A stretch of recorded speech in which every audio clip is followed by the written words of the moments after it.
반갑습니다. 네, 오랜만에 뵙네요. 네. 선교 보고를 제가 먼저 하고 그리고 제가 준비한 말씀 짧게 나눌게요.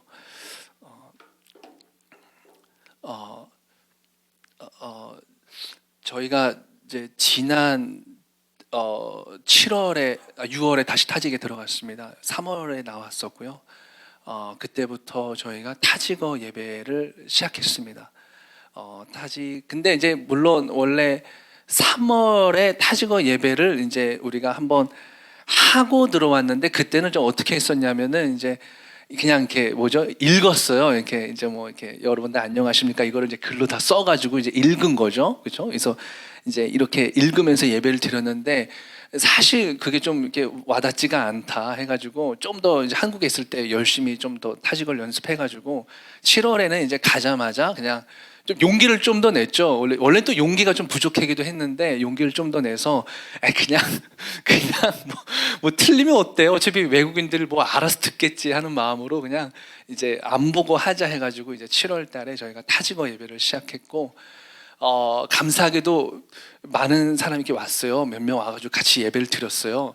전도 방식이 바뀌었어요. 원래는 이제 이제 보통 한국인 선교사님들이 이제 어떻게 하냐면은 한 명 이렇게 컨택해가지고 이제 집으로 와가지고 성경 공부를 한단 말이죠. 예를 들면 뭐 한국어 가르쳐 줄게, 뭐 기타 가르쳐 줄게, 태권도 가르쳐 줄게, 뭐 이렇게 해가지고 이렇게 해가지고 하는데 저는 뭐 그게 그렇게 좀 와닿지가 않아가지고 우리가 한국에서 여러분들 성경 공부하다 예수 믿는 거 아니잖아요. 신천지처럼, 그렇죠? 신천지는 이제 모여가지고 먼저 사전 작업을 이렇게 다 하고 나서 이제 본당에 가가지고 이분이 그분이다 이제 딱 그렇게 하는 건데 이거 물론 그렇게 해도 돼요. 그렇게 해도 저도 그렇게 하고 있습니다. 몇 명은 지금 한 명은.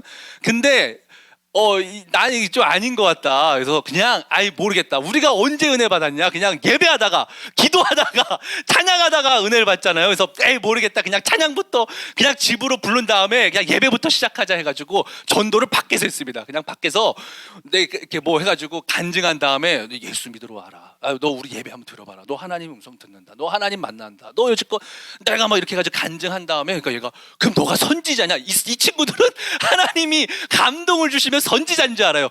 난 선지자는 아닌데 우리 모든 그리스도인은 하나님의 감동을 듣는다. 그러니까 이 친구가 그럼 자기 한번 오겠다 해가지고 사실은 많이 왔어요. 저도 엄청 놀랄만한 일이에요. 저도 놀랐어요. 진짜 처음에 한 명 왔을 때는 진짜 오네. 저도 약간 놀라는 마음으로 좀 놀랐어요. 근데 이제 처음에 왔던 친구는 이제 평일 기도회 때 불렀는데 이제 너무 다 얘기를 해요. 우리는 이제 기도할 때 소리도 질러, 막 박수도 쳐 이제 했는데 아무래도 좀 그게 그랬는지 이제 그날 이후로 연락을 끊었어요. 제 연락을 안 받아요. 이 두 번째 친구도 왔는데 이제 그 친구도 이제 연락을 끊는 건 아닌데 그냥 이렇게 두 번 다시는 오지 않더라고요. 근데 세 번째로 이제 왔던 친구가 이제 마누체를 하는 친구인데 이 친구가 이제 혼자 오기 좀 그렇다고 해가지고 자기 여자친구를 데려왔어요. 같이 왔어요. 근데 여자친구라고 해서 저보다 어린 친구들은 아니고 이제 아주머니 아저씨들인데 이분들이 이제 나이 드시고 나서 이제 서로 좋게 이제 서로 교제하시면서 가시는 거죠. 거긴 이혼 가정이 많아요. 굉장히 이제 이 단어를 쓸게요. 일부러 거긴 버림받은 여자들이 많습니다. 특히 이슬람의 이 문화상 이게 굉장히 여자들을 이렇게 버리고 이제 두 번째 장가, 세 번째 장가 가는 사람들이 많은데 이제 이렇게 해가지고 둘이 그냥 결혼을 안 하고 그냥 이렇게 쭉 이제 좋게 사시려는 것 같아요. 어차피 여자 측 애도 있으니까. 이제 자기 혼자 오기 좀 그렇다고 해가지고 한 여인을 데려왔는데 그 여인이 이제 여기서 은혜를 받았습니다. 그래서 할렐루야죠, 굉장히. 이 여인이 이제 이름이 제냐라는 친구인데 결혼을 2번 했어요. 근데 2번 다 이혼당하고. 첫 번째 남자를 17살에 만났습니다. 거기는 조혼이 아직도 있어요. 시골 같은 경우는 고등학교 1학년 졸업하면은 이제 바로 결혼을 또 보내요. 부모님이 강제로 보내요. 그 돈이 지참금이 와야, 그러니까 거긴 남자들이 결혼하려면 그 장인 어른한테 돈을 줘야 됩니다. 아내를 사오는 거 그냥 개념 자체가 그래요. 저한테도 그래요. 너 아내 얼마 주고 샀어? 이렇게 저한테 자꾸 그래요. 우린 공짜야. 걔들이 야 어떻게 공짜야? 그래서 우리 그냥 사랑으로 해. 자기네들은 사랑도 있고 돈도 있어야 된대. 더 힘들죠. 거기. 근데 문제이기도 해요. 그 타직 친구들이 그렇게 돈이 어디 있어요? 그 친구들이 결국에는 은행에서 빚 져가지고 아내를 얻은 다음에 애를 만든 다음에 자기는 러시아로 이제 그 빚 갚으러 가는 거예요. 그러면 이제 돈을 생활비를 잘 보내주면 되는데 얘네들이 거기에서 또 새 장가를 들어가는 거예요. 돈을 안 버. 이게 굉장히 타직의 심각한 문제예요. 제가 이번에 우리 아내가 아파가지고 제가 지금 비자를 학교에서 받거든요. 내가 우리 학교 교장한테 나 지금 우리 아내 때문에 한국 가야 되니까 저를 굉장히 우리가 이거 배워야 된다고. 아내가 아프다고 한국에 같이 가는 남자는 이거 거기서는 엄청난 일이라는 거예요. 우리가 막 배워야 된다고 거기 막 학교 선생들한테 다 막 이렇게 얘기하는 거예요. 그 정도로 아주 그 여자들 인권이 굉장히 좀 이렇게 낮습니다. 한번 결혼하고 이렇게 막 그런 게 많아요. 이 제냐라는 여인이 좀 그랬어요. 그래서 17살에 보통의 타직 여자들처럼 결혼을 했다가 이제 딸이 하나 생기고 나서 몇 년 살다가 이혼하고 또 한 번 더 결혼을 했어요. 이번엔 아들이 생겼는데 두 달 뱃속에 두 달이 있을 때 그 남자가 또 떠났어요. 그래서 근데 그 남자는 또 누구냐면 이제 이슬람의 목사 같은 사람이었어요. 이슬람 물로라고 하거든요. 이맘. 그러니까 참 이 제냐의 마음이 얼마나 좀 그렇겠어요. 그러니까 굉장히 이 사람 타직 사람들은 태어날 때부터 나는 이슬람이다라고 태어나거든요. 너는 왜 이슬람이 하면은 난 타직 사람이니까 이렇게 얘기할 정도로 민족주의 이렇게 강한데 그걸 부정하고 이제 이렇게 그리스도교 복음을 이렇게 받아들이기까지 사실 이런 일들이 아마 좀 큰 상처가 되고 그 친구는 너무 이렇게 주지 않았나. 아마 제가 봤을 땐 타직 사람들은 조금만 생각을 바꾸면 사실 우리 이슬람을 버릴 만한 굉장히 안 좋은 문화권 속에 많이 있습니다. 근데 그러기가 쉽지 않고 또 나름 이슬람의 그 교리가 굉장히 우리 신천지 만나봤어요? 성경 공부 안 해보셨겠죠 다들. 근데 그 누구죠? 누구야? 제가 요즘 다 까먹었어요. 한국 어머니 믿는 사람들 누구죠? 아무튼 그 친구들 있잖아요. 어머니 하나님 믿는 친구들. 그 친구들도 만나보면요 성경을 봤어요? 만나봤어요? 막 앞뒤로 막 엄청 넘겨가면서 막 밑줄 막 착착착착 해가지고 아주 자기들만의 착착착착 새 예루살렘 해가지고 착착착착 어머니 하나님이 나와요. 근데 이제 걔네들도 그래요. 걔네들도 굉장히 로직이 완벽한 건 아니에요. 근데 굉장히 세뇌를 당한 거죠. 그래서 굉장히 자기네 종교가 위대하고 저한테도 아주 자기네들만 되게 영적인 것 마냥 자기네들만 굉장히 영적인 걸 깨달은 것 마냥 굉장히 이렇게 좀 교만하기도 합니다. 그래서 어떤 선교사들이 저희한테 조언을 주기로는 끊임없이 간증하라 이렇게 하거든요. 근데 실제로 저는 그 조언을 듣기 전에도 실제로 이 사람들과 교제하다 보니까 너무 그 교만함에 우리도 나도 기도한다 이런 것들 자연스럽게 얘기할 수밖에 없을 정도로 굉장히 좀 그런 이제 나름 이렇게 자기들만의 그 곤조가 있다고 해야 되나 그런 게 좀 있습니다. 근데 이제 이 제냐라는 여인이 그렇게 이슬람 목사에게 그렇게 또 이렇게 버림받고 나서 이제 이렇게 살다가 조이교회 와서 이렇게 같이 예배를 드린 처음에 왔을 때는 그냥 찬양이 너무 좋대요. 우리 아내가 찬양 번역을 하거든요. 그냥 이렇게 찬양이 너무 좋대요. 그렇게 오다가 한 이제 몇 번 더 오고 나서 이제 막 제가 저는 그렇게는 안 합니다. 영접 기도를 이렇게 시키는 거 있잖아요. 그렇게 해서 보통 이렇게 다른 분들 선교사님들 중에는 한국에 와서 16명 막 20명 영접 기도 이렇게 영접시켰습니다. 근데 그거 이제 영접 기도를 하게 한 거거든요. 근데 저한테 좀 잘 안 맞는 것 같아 가지고 그냥 보는 거죠. 예배 드릴 때 이 사람이 얼마나 진심으로 막 부르고 찬양하는지 그걸 보고 또 이 친구가 이렇게 우리 교제 나누면서 저한테 해주는 말을 들으면서 이 친구가 변화됐구나 이렇게 제가 알아가는 건데 그 찬양을 부를 때 막 엄청 울더라고요. 여러분 이 찬양 알아요? 내가 한번 타직어로 불러볼까요? 마냐곤 사르반나도람 마도네 쉐키디가 론도란나도람 이거 알아요? 옛날 찬양인데 이거 알아요? 목사님 아실 거예요 이거? 나 가진 재물 없으나 이 찬양이거든요. 거기서 엄청 막 은혜 받고 막 울고 막 되게 은혜를 많이 받았어요. 그래서 이 친구가 심지어는 자기 딸도 막 데려오고 자기 딸도 마누체르라는 그 남자친구는 한 번 오고 나서 안 오려고 했는데 이 제냐가 나 혼자 가기 너무 그래 가지고 같이 데려와서 또 덩달아 또 몇 번 오고 그렇게 이제 은혜를 받고 저희가 교제를 하다가 이 타직 선교의 문제점을 잠깐 짚고 넘어갈게요. 이 제냐가 지금은 어디에 있냐면 이제 러시아에 갔습니다. 이제 러시아에 가서 거기 현지 교회 이제 등록을 해서 이제 매주 저한테 이제 연락을 하고 그러는데 타직의 이제 선교의 문제점 중에 하나가 잠깐 여기서 짚고 가면 이 친구들이 먹고 사는 문제가 너무 시급하다 보니까 타직에서 은혜를 받고 제자가 됐어도 타직을 위해서 일을 하지가 않습니다. 옛날 우리 어르신들은 그냥 뭐 어디 갈 데도 없었겠죠. 이 친구들은 러시아를 갈 때도 있지만 우리나라 어르신들은 그래도 이렇게 우리나라에서 한번 지지고 볶아보려고 해가지고 이렇게 교회가 이렇게 경제 성장이랑 맞물려가지고 이렇게 커진 것도 있는데 이 친구들은 이제 다 떠나고 싶어요, 타직을.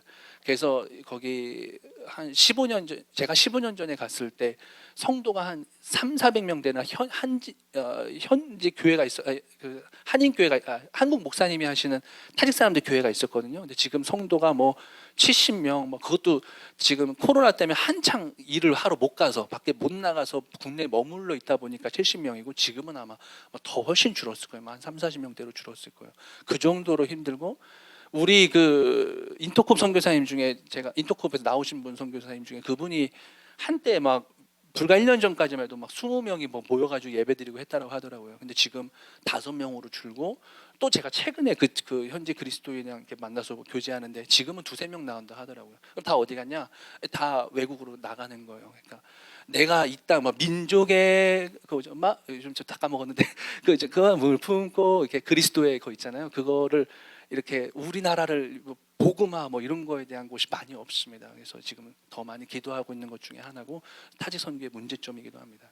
제가 이걸 이제 저도 처음 경험해서 제냐가 이제 러시아로 갔고 기도하다가 이제는 또 그 딸을 또 한번 만났으니까 딸을 섬겨야겠다 싶어서 연락을 했는데 갑자기 이제 그 온 답장으로 정신병원에 가 있다라는 거예요. 그 딸이 한번 우리 교회 왔던 그 딸이 무슨 일이냐 했더니 이제 그동안 창피해서 얘기를 못했는데 사실은 이제 마약 중독이었던 거예요. 그 딸은. 그래가지고 왜 얘기를 안 했냐 해가지고 너무 심각한 상태까지 가서 막 혼잣말도 막 하고 이렇게 그래서 정신병원에 실려갔다 하더라고요.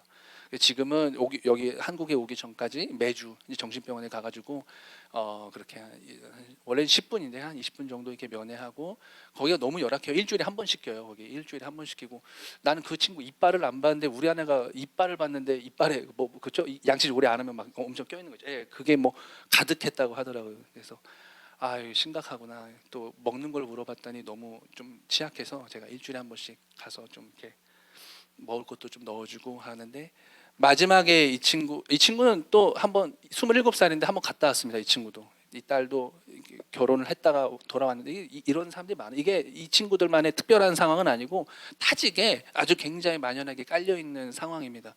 근데 시집을 좀 잘못 간 게 그 마약 판매상한테 갔어요. 그래서 마약 그 친구 이제 남편은 지금 이제 깜빵에 있고 이제 카밀라라고 하죠. 제냐의 딸인데 이 친구는 마약에 중독된 거죠. 그때 이후로. 그래서 지금 3년 정도 4년인가 계속 이렇게 힘들어하고 있는데 감사하게도 한두 달 전부터인가 제가 성역 공부를 제안했어요. 원래는 거부했거든요. 성역 공부를 안 한다. 근데 이제는 최근에는 2달 전부터 마음이 열려가지고 하겠다 했어요. 원래는 이제 할아버지도 걔를 버리고 엄마도 제냐도 저한테 그랬거든요. 걔는 사람이 안 되래라고 얘기할 정도로. 처음에 제가 성경 공부를 하자고 하니까 싫다고 막 할 때 너 내 얘기 똑똑히 들어. 너 지금 이런 상황이야. 할아버지가 안 오지 요즘에. 그러니까 안 온대요. 할아버지가 그랬거든요. 더 이상 아무것도 안 할 거라고 그랬거든요. 할아버지 아무튼 그래서 지금 이런 상황이야 했더니 이제 갑자기 놀라면서 그럼 어떻게 해야 되냐 해서 내가 널 포기하지 않을 거야. 내가 너를 절대 포기하지 않아. 근데 그러면 너도 내 말을 좀 이렇게 해줘야 돼. 수용해줘야 돼 해서 그게 뭐냐 그러니까 나와 같이 성경 공부를 하자 해가지고 성경 공부 하기로 했는데 그 병원에서 감시가 너무 심해가지고 제가 이렇게 수다 얘기하고 있으면 저쪽에서 계속 지켜보고 있어요.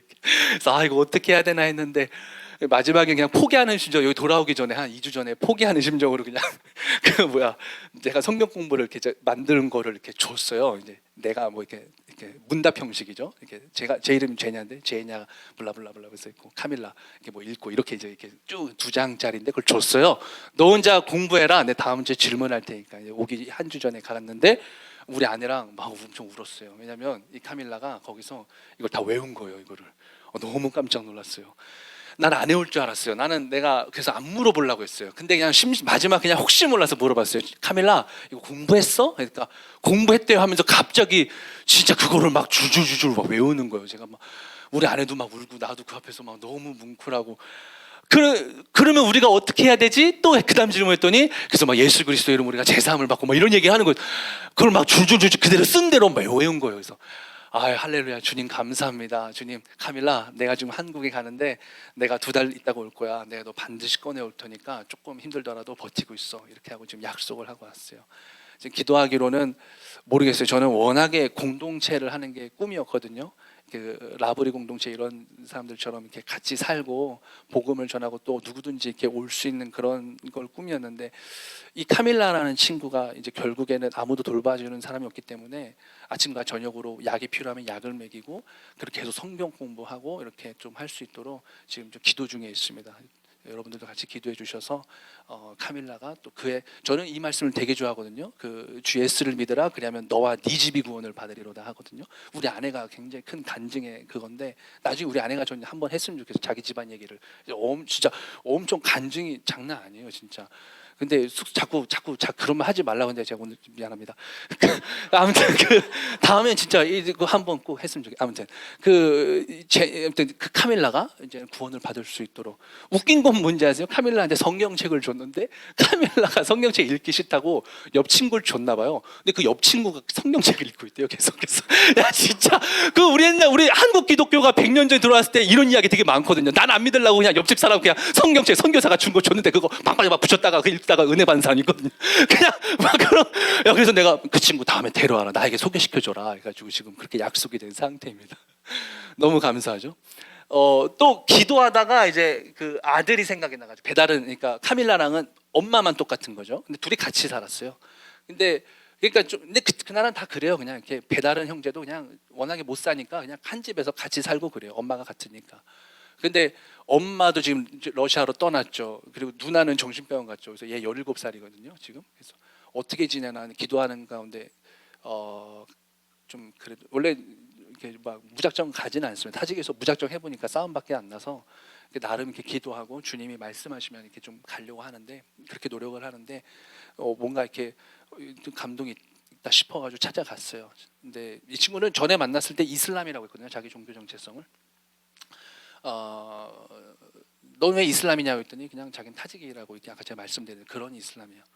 근데 감동이 와가지고 찾아갔고 제가 간증을 하고 이렇게 좀 복음을 전했습니다. 그래서 예배드리러 올래 했더니 이 친구도 어느새 마음이 이제 많이 동했는지 가겠다 하더라고요. 왜 그러냐면 제가 갔는데, 난 사실 그래요. 바울이 유대인으로서 엄청나게 열심히 있었잖아요. 나는 하나님이 왜 바울을 선택했을까? 난 진짜 나만의 이유가 난 그렇게 생각해. 왜 바울일까? 아니, 수많은 바리새인이 그렇게 열심히 믿었고, 근데 왜 똑같은 바리새인이고 똑같은 돌로 쳐 죽인 사람, 그 많은 사람 중에 왜 바울일까 했는데, 제 생각엔 바울은 정말 진심으로 자기가 알고 있는 모든 은총의 수단 안에서, 자기가 알고 있는 모든 빛 안에서 정말 하나님을 열심히 섬기고자 했었던 진심이 있었던 거죠. 왜냐? 바리새인은 예수님을 돌로 쳐 죽였어야 됐는데 못 죽인 거거든요. 왜냐? 사람을 두려워했던 거거든요. 근데 바울은 사람을 두려워하지 않고 진짜 하나님을 향한 자기 믿음으로 돌을 던져 죽인 거거든요. 이 정도로 진심이었던 사람이거든요. 바리새인들은 진심이 아니었던 거예요. 사람들 무서워해가지고 예수 못 잡겠는데 어떡하지 이랬거든요. 근데 바울은 그렇지가 않았거든요. 내가 그 친구 우스몬이라고 이제 우리 제냐의 아들이거든요. 갔는데 우스몬이 갑자기 나랑 토크하다가 자기 기도 시간, 걔네들은 5번 기도하거든요, 이슬람 애들. 기도 시간이 됐대요. 기도해야 된대요. 해. 내가 비켜줄까? 그러니까 여기 있으래요. 근데 여기에서 그거 깔고서 이제 막 굉장히 진심으로 다해서 기도를 하는데 내가 너무 마음이 아픈 거야. 야, 이렇게 진심으로 하나님, 저는 무슬림을 좋아합니다. 나는 이 이슬람에 대한 해석이 어떤 분들은 마귀의 종교다라는 분들도 있고, 어떤 사람들은 뭐 이렇게 있는데, 저는 나름 이 사람들이 굉장히 유대교적인 그 율법적으로 이렇게 해석을 하지, 무조건 아주 그냥 막 이상한 이단 취급은 하지는 않습니다. 그냥 물론 사람 바이 사람이고 나라마다 다르고, 타지키스탄에서 적어도 제가 경험한 이슬람들은 이제 그렇게 해석해도 괜찮은 종교입니다. 다른 나라는 모르겠어요. 아무튼 이 친구가 너무 진심으로 기도하니까 내가 너무 마음이 동한 거예요. 그래서 너 앉아봐라. 야, 우스만아, 이 아저씨도 무슬림이다 그랬어요. 이 아저씨도 내가 구라친 게 아니고, 왜냐하면 무슬림이 무슨 뜻이냐면 하나님께 순종하는 사람이거든요. 이 아저씨도 무슬림이다. 나도 하나님께 순종한다. 너도 하나님께 너가 하루에 5번 기도하냐? 이 아저씨 하루에 새벽에 기도하고 12시에 기도하고 3시에 기도. 물론 저도 정시 기도를 하려고 하는 사람이 안 될 때도 있어요. 근데 이 사람도 다 못하니까 어차피 아저씨도 이렇게 기도하는 사람이야. 근데 아저씨는 어떻게 기도하는지 아냐? 아저씨가 누구를 사랑하니까, 우리 아내를 사랑하니까 2시간 3시간 그 사람과 얘기하고 싶더라. 그런데 하나님을 사랑하니까 2시간 3시간 하나님과 떠들고 싶지 않겠니? 근데 그냥 하나님 저 왔어요 5번 기도하는 게 6번 7번 10번이 중요한 게 아니라 이 아저씨는 2시간 3시간 이렇게 하나님과 기도하고 싶은 사람이란다. 근데 얘가 거기서 왔어요. 너 아저씨네 집으로 한번 와라. 너네 엄마가 왔던 것처럼 너가 와라 해가지고 얘가 왔어요. 오고 나서 지금 2주째 오다가 이제 예배를 같이 드리고 나서 이 친구도 어디를 갔냐? 러시아에 또 갔어요. 이제 지난주에 러시아에 갔어요. 이거를 위해서 이제 기도해 줬으면 좋겠어요. 제가 인터콥 선교사들한테 이렇게 좀 보니까 그냥 그 자리를 지키더라고요. 결국엔 이 친구들이 왔다 갔다 하거든요. 왔다 갔다 하고 와가지고 또 이제 예배드리다가 또 떠났다. 돈 벌러 가는 거니까요. 왔다 갔다 하는데 그냥 그래서 그 인터콥 선교사님도 그냥 20명이 왔다가 5명 됐다 2명 왔다 또 막 이렇게 이제 그 자리를 지키고 계신 거거든요. 결국엔 이 친구들이 나중에 한두 명이 은혜를 받고 또 목사가 되기도 하고 지금 정말 제가 놀라운 사실은 거기에 현지 목회자들 있잖아요. 다 누구한테 그리스도의 복음을 배운 사람들이냐? 다 한국 사람들한테 복음을 배운 사람들이 제가 지금 선교 3세대거든요. 1세대 분들, 2세대 분들한테 복음을 영접한 사람들이 진짜 되게 유명한 선교사님 몇 분 계세요. 그분들이 지금 목회를 하고 계신 거예요. 근데 그 사람들이 되게 매가 이렇게 1000명 목회를 했냐? 아니 전혀요. 2-3명, 4명, 5 이렇게 그냥 집에서 성경 공부하고 이 사람들을 이렇게 데리고 간 거거든요. 근데 이 친구들이 지금 100명, 200명 지금 현재 교회가 있어요. 거기 지금 100명, 200명 있어요. 다 지금 6개, 제가 한 5개가 있어요. 거기에 다 지금 100명, 200명씩 있어요. 그래도 1%죠. 나머지 97% 뭐 이렇게 다 이슬람인데 2%나 되려나 아무튼 그럴 거예요. 근데 그렇게 한 영혼, 두 영혼이 이렇게 변화받아서 결국에 목사까지 가서 이제 현지 복음화를 위해서 일을 하게 되거든요. 그래서 제가 이제 기도하는 거예요. 하나님, 알겠습니다. 나는 분명히 제냐가 돌아올 줄 믿습니다. 어차피 올 거니까요. 그리고 하나님 우스몬도 돌아올 줄 믿습니다. 그래서 하나님 제가 이 카밀라를 잘 돌보고 있겠습니다. 제가 여기서 하나님 이 친구들을 통하여서 이 두샨베 교회가 부흥할 수 있도록 인도해 주십시오라고 이렇게 사역을 하고 있습니다. 선교 보고는 여기까지가 끝입니다. 할렐루야.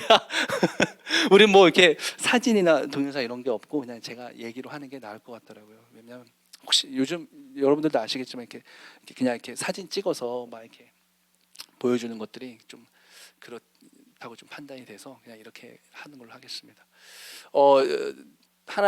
하나님께서 주셨던 선물에 대해서 제가 한 가지만 또 얘기하고 이제 말씀 나누겠습니다. 나 2개만 좀 더 얘기할까요? 하나님이 선물을 주셨어요. 저희가 이제 비자가 선교사한테 굉장히 큰 문제거든요. 거기가 사회주의랑 이슬람이 같이 가고 있기 때문에. 근데 이제 원래는 비즈니스 비자였습니다. 그래서 1년마다 갱신을 해야 되는데 비즈니스를 2년 동안 아무것도 안 하면은 한국 사람들은 찍혀 있기 때문에 바로 추방입니다. 이 선교사고만 해가지고 바로 추방이거든요. 근데 하나님께서 제가 2년 전에 이제 기도를 하고 있는데 저 8시에 기도를 시작했거든요. 근데 하나님께서 어떤 감동을 주셨어요. 근데 제거나 어떤 음악을 해라라는 감동을 주셨어요. 그래서 하나님 이게 무슨 소리입니까? 이제 왜 그러냐면 제가 28살에 우리 목사님 언제 교회 나가셨죠? 2012년도까지 계셨나요 혹시? 그러세요? 2012년도에 그 음악 목사님 한 분이 오셨는데 제가 그때 28살인가 그랬어요. 저한테 성악을 해보라는 거예요. 근데 전 인생에서 성악에 성자도 관심 없다 살다가 가요도 공기반 소리반 노래 있잖아요. 노래도 공기반 소리만 하던 사람인데 성악을 이렇게 하라고 하셔가지고 저는 그때가 딱 대학교 졸업반이었거든요. 그래서 2013년도에 전 신학대학원 갈 겁니다. 선교사 할 겁니다 해가지고 그때 안 한다고 했어요. 근데 이제 시간이 지나서 한 3년 정도 지나고 나서 어떤 계기가 돼가지고 목사님한테 연락해가지고 레슨을 좀 받았어요. 한 3개월 정도. 근데 저한테 대학교 들어가라 하더라고요. 성악과. 그래서 저 그거 아닙니다 해가지고 또 이렇게 때려치고 나서 이제 7년이 지난 1-2년 전 이제 기도를 하고 있는데 하나님이 한 10년이 지난 거죠 총. 하나님이 어느 날 음악을 하라는 감동을 주셨어요. 그래서 하나님 제가 지금 선교해야지 무슨 음악입니까? 제가 제일 싫어하는 게 마음이 2개가 갈라지는 거거든요. 그래서 하나님 저 진짜 싫습니다. 하나님 저 선교할 물론 하면 재밌겠죠. 너무 좋죠. 언젠간 해보고 싶었었어요. 근데 저는 무엇보다도 누가 되고 싶었냐면 그런 죄송합니다. 좀 호불호가 있을 수 있지만 저는 조용기 목사님이나 그런 요한 웨슬리 같은 사람이 되고 싶었었어요. 그러니까 막 이렇게 지금 성령께서 말씀하시는데 저쪽에 노란색 옷 입은 사람 그 갈비뼈 2개가 부러진 거 지금 붙여주십니다 하면 저쪽에서 갑자기 할렐루야 뭐 이러는 거 있잖아요. 그런 거 막 기도하고 있는데 하나님 지금 나가가지고 저 핑크색 잠바 입고 가는 사람인데 그 사람에게 복음을 전하라. 그 사람이 지금 이혼당했다. 가가지고 이제 복음을 지금 이렇게 뭐 이런 거를 굉장히 좋아하고 막 그런 사람이었어요. 베드로가 기도하고 있는데 갑자기 똑똑하더니 지금 고넬료가 이렇게 사람 보내서 왔습니다. 이런 것처럼 하나님 저는 항상 기도하고 정시마다 기도하고 그런 능력으로 이렇게 전도하고 싶습니다 했는데 갑자기 막 그런 음악을 하니까 너무 이게 제가 좀 이게 아닌가 하나님 감동이 아닌가 내가 지금 혼자 착각하나 막 굉장히 막 괴로워하고 있었어요. 9시, 10시 막 11시 됐는데 3시간 동안 무릎 꿇고 있는데 막 너무 기도도 안 될까 막 소파에 앉았다가 막 하나님 나 이제 못할 막 이러고 있다가 다시 또 막 힘내서 기도 한번 해보려고 막 이렇게 하다가 결국에 3시간이 막 흘렀어요. 아마 너무 힘든 거여서 11시 반 정도 됐나? 하나님 제가 졌습니다. 하나님 나는 조용기가 아닙니다. 나는 요한 웨슬리가 아닙니다. 난 조재건입니다. 조재건. 나는 누구? 조재건. 나를 지으신 모습대로 내게 원하시는 대로 나를 사용해 주십시오. 막 이렇게 고백을 했어요. 하나님 나는 순종하겠습니다. 나는 제사보다 순종이 중요하다고. 하나님 음악하겠습니다. 근데 뭐 그냥 이렇게 끝났어요. 그렇게 그날 기도를 끝냈어요. 뭐 아무것도 안 일어났어요. 근데 그 다음날 이제 제가 버스를 타려고 이거 노선 택시라고 해가지고 버스는 아니고 승용차인데 버스처럼 같은 노선을 계속 왔다 갔다 하는 게 있어요. 그 나라에 이런 게 있어요. 그러니까 택시보단 싼데 버스보단 조금 비싸요. 이제 그게 이제 8번이 오길래 탔어요. 이 사람이 저한테 하는 말이 자기 원래 공항까지 가야 되는데 자기 공항 안 가고 여기 중간에 오페라 발레까지밖에 안 간다라는 거예요. 그래서 왜 나 공항 가야 되니까 저보고 내리래요. 자기 원래 이거 하는 사람이 아니래요. 그냥 가는 길에 너 태운 거래. 원래 이런 사람들이 이렇게 종종 있거든요. 저도 한 2번밖에 못 만나봤지만 아무튼 자기 그냥 나 보여서 태운 거래요. 그래서 나도 그래서 그냥 됐어. 그냥 나도 그냥 거기까지만 갈래. 그래서 그냥 오페라 발레까지 가는데 내가 물어봤어요. 너 근데 왜 거기까지밖에 안 가? 근데 그 사람이 거기 음대에서 일한다라는 거예요. 음악대학교에서. 그래서 제가 그 전날 기도했던 게 주님 순간 하나님이 어제 그래서 나에게 이런 감동을 주셨구나. 그때가 8월이었거든요. 그러니까 신입생들을 이렇게 받는 거의 9월에 학기가 시작해요. 8월이었거든요. 그래서 하나님이 하셨구나 해가지고 야 나 오늘 널 따라가야겠다. 나 오늘 너와 함께 가야겠다. 왜 그러냐? 나는 오늘 거기 지금 신입생들 받지 않냐? 맞아. 나 거기 시험 쳐야겠어. 너 뭐 할 줄 아는데 나 노래할 줄 알아. 해가지고 이제 제가 그날 그 친구 따라가가지고 그 교수 이제 데려와가지고 성악 교수 앞에서 이제 노래를 하고 거기 합격했습니다. 할렐루야죠. 이게 너무 감사한 게 그동안은 1, 2년 원래 한국 사람이 비즈니스 비자 2년을 채우면 비즈니스를 더 이상 안 하잖아요. 그럼 이 사람은 선교사로 찍히는 거예요. 추방이에요. 비자가 더 이상 안 나와요. 근데 나는 그냥 뭐 어떻게든 되겠지 하면서 그냥 저는 비자 기도 한 번도 안 했어요. 하나님 앞에. 하나님이 제가 여기서 사역하시는 거 기뻐하시면 비자는 주님이 알아서 해주세요. 언제 예수님이 저 갈릴리 마을 가야 되는데 얘들아 배편이 준비됐나? 얘들아 배편 좀 알아보고 와봐. 저 갈릴리 마을 건너편 가야 되니까. 뭐 이렇게 한 번도 안 하시고 예수님이 어디 저기 지금 6월절 마지막 잔치를 해야 되는데 우리가 장소가 있나? 한번 좀 제자들이 먼저 어디서 할까요? 저기 다 준비되어 있으니까 저 성 안에 들어가면 누구 물동이를 지고 가는 사람이 있을 거야. 그 사람 만나서 이렇게 준비하겠다고. 이렇게 하셨지. 언제 예수님이 뭐 저쪽 건너편 갈 때 우리가 뱃삭시 있나 차비가 좀 있나 이러지 않으셨잖아요. 주님, 저는 비자기도 한 번도 하지 않겠습니다. 주님이 제가 여기 사역하시는 거 기뻐하시면은 비자 주님이 채워주십시오. 주님이 허락해 주십시오. 나는 뭐 그런 거 하지 않겠어요. 오로지 나는 그냥 주님 말씀 공부하고 기도하고 복음을 전하는 것만 힘쓰겠습니다 했는데 하나님이 딱 2년 됐을 때 정말 자연스럽게 학생 비자를 허락해 주셔가지고 지금 4년 플러스 2년이거든요. 6년 대학원까지 길게 가면. 근데 또 제가 이번에 성악과 반년 하고 나서 제가 우리 아내가 아파가지고 한국 가야 된다. 그러니까 뭐 휴학계를 이렇게 좀 안 써주려고 쓰면 쓰는데 그래서 야 나 그러면은 전과를 할래. 나 이거 너무 힘들어. 그러니까 왜냐면은 거기 수업이 35학점입니다. 여러분들 18학점이죠, 그렇죠? 35학점이 월요일부터 토요일까지 수업이 있어요. 제가 생각했던 대학생 삶이 아니에요. 저는 그냥 아침에 대충 수업 받고서 이렇게 뭐 전도하러 가거나 그렇게 하려고 했는데 이거 뭐 반학기를 해보니까 초죽음이 돼서 제가 몸이 안 따라가서 야 나 이거 그걸로 바꿔줘. 야간반으로 바꿔줘. 그러니까 야간반은 없고 사이버 대학교가 있거든요. 나 사이버 학과로 바꿔줘. 그랬더니 성악과는 사이버가 없대요. 그러면 지휘학과로 바꿔줘. 그러니까 지휘학과는 또 너는 음대를 나온 사람이 아니라서 안 된대요. 그럼 어떻게 해야 될까? 2년을 예비학부로 들어간 다음에 이렇게 4년을 공부한 다음에 이렇게 그러니까 2년을 예비학부 한 다음에 본학부로 들어가래요. 알았어. 그럼 나 예비학부부터 다시 할게 해가지고 내년 이제 올해 9월에 예비학부로 들어가잖아요. 2년, 4년, 2년 하면은 이제 8년 동안 거기서 사역을 할 수 있게 된 거죠. 할렐루야죠. 한 번도 기도 안 했어요. 이거 왜냐하면 선교사님들이 비자 문제 때문에 맨날 기도하고 막 기도하는데 하나님 저 기도하지 않겠습니다. 주님께 모든 걸 맡기겠습니다. 주님께서 제 삶을 인도해 주십시오. 저는 어디 가든지 제가 처음에 21살에 주님을 만났을 때 하나님 저는 노가다꾼이 돼도 좋습니다. 어디를 가든 한 명을 전도할 수 있다면 저는 직업의 기천을 받지 않겠습니다. 주님. 이 마음을 지금까지도 주님 저 이 마음으로 가겠습니다. 근데 하나님이 그 마음으로 인도해 주셔가지고 지금 이렇게 하나님께 선물을 주셔서 8년을 선교할 수 있게 됐습니다. 할렐루야. 주님이 하신 겁니다. 이제 마지막 말씀 짧게 나누고 제가 이제 끝낼게요. 딱 좋은 것 같아요. 시간이. 제가 이제 작년에 이제 이렇게 제냐가 이렇게 떠나가고 나서 이제 제냐가 올 때쯤에 이제 하나님께 막 기도했어요. 하나님 저에게 땅을 주신다고 제 이런 기도했어요. 하나님 저는 한 번도 그 전까지는 주님 앞에 그런 기도를 안 했어요. 하나님 타지키스탄에서 교회가 될 수 있게 해주세요라는 기도를 안 했었어요. 왜 안 했냐? 하나님 저는 그냥 스데반처럼 복음을 전하다가 하루 만에 죽든가 베드로처럼 복음을 전하다가 3,000명 교회가 생기던가 그건 주님 뜻대로만 하십시오. 나는 그냥 복음을 담대히 전하겠습니다.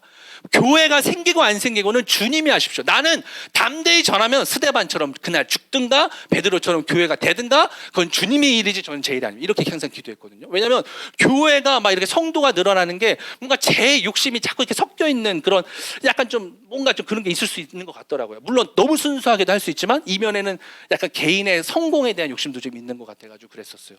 근데 제가 자꾸 마음이 좀 그래가지고 하나님 이런 기도는 하면 안 되잖아요. 이런 기도 아니잖아요. 근데 자꾸 마음에 좀 교회에 대한 자꾸 이렇게 소망이 있으니까 하나님 근데 이런 기도 아니죠. 그냥 담대하게만 해주세요만 했거든요. 근데 그때 하나님이 제게 주셨던 말씀이 생각을 딱 나게 해주셨어요. 뭐냐면 제가 처음 선교를 결심하게 된 게 21살, 22살이었는데 그때 저에게 주셨던 말씀이 너는 내게 구하라. 내가 네 소유를 땅끝까지 미치게 하려다. 이방 소유, 그러니까 이방의 땅을 너에게 주리로다. 이 말씀이었거든요. 시편 2편의 8절에.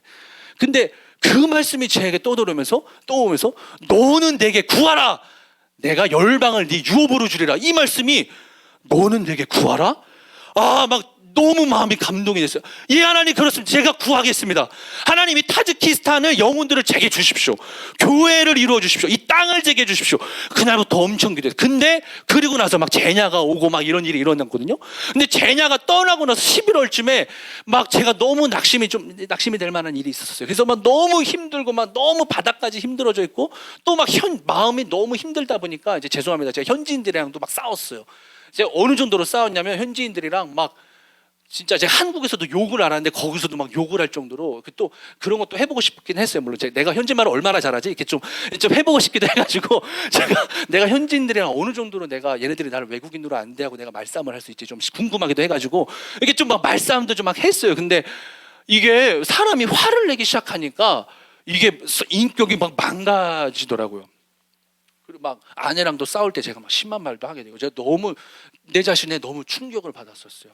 근데 그때 제가 너무 힘들어서 막 기도하고 있는데 하나님이 제 마음속에 이런 말씀을 생각나게 해주셨어요. 뭐냐면 이제 이 기도는 계속 하고 있는데 주님 이 땅을 주십시오. 이 땅을 주십시오. 계속 기도도 하고 있고. 근데 이제 마태복음에 그 산상수훈의 말씀 있잖아요. 예수님이 이렇게 사람들한테 처음으로 설교하시는 그 장면에 이제 중간쯤 가면은 무슨 말씀이냐면 온유한 자는 복이 있나니 그가 땅을 유업으로 받을 것이요. 그 말씀이 눈에 이렇게 딱 들어오더라고요. 저는 여지껏 선교사가 된 이전도 이후도 그렇고 목사님들을 만나면 저한테 뭐라고 권면하는지 아세요? 조재권 선교사 능력 받아야 돼. 기도하고 능력 받아야 돼. 선교하려면 능력으로 막 해야 돼. 이런 얘기를 되게 많이 들었거든요.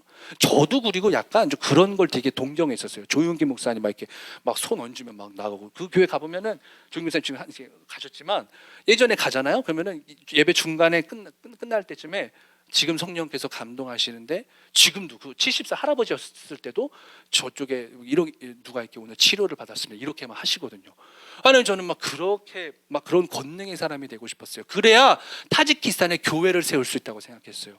교회가 제일 빨리 부흥되는 건 뭔지 아세요? 여기 앉은 병자가 일어나잖아요. 그 바로 여기 몇천 명 생깁니다. 진짜로 앉은 병자가 일어나면 바로 부흥이 되거든요. 저는 그게 굉장히 교회 부흥에, 그리고 막 그 뭐죠? 아무튼 땅을 타지키스탄 땅을 얻는 그 노하우인 줄 알았었어요. 근데 산상수훈에 갑자기 저한테 온유한 자는 땅을 복이 있나니 땅을 유업으로 얻을 것이라 했을 때 굉장히 충격받았어요.